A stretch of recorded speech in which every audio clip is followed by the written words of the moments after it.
diversão não irá faltar.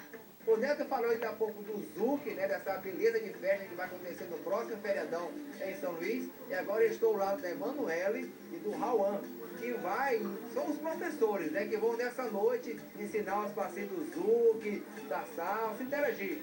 Agora eu queria saber uma curiosidade, o Zouk, fala um pouco dessa dança, um ritmo ainda um pouco desconhecido, né, do pessoal aqui de São Luís, mas que vocês vão colocar em bastante evidência nessa noite.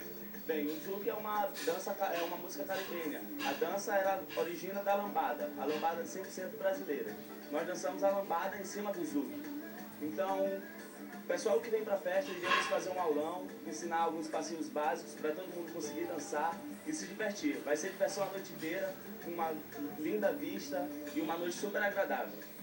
Um detalhezinho, a roupa. Qual é o ideal para a pessoa dançar o Zouk? É a calça, é o vestidinho, a saia?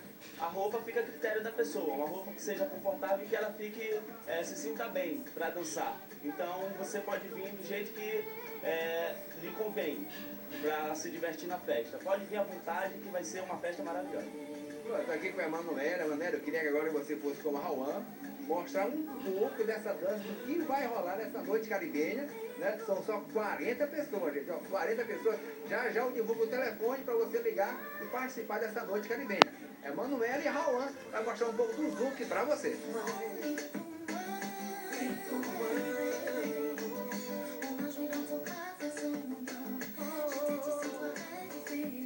Muito Zouk vai rolar na noite caribenha.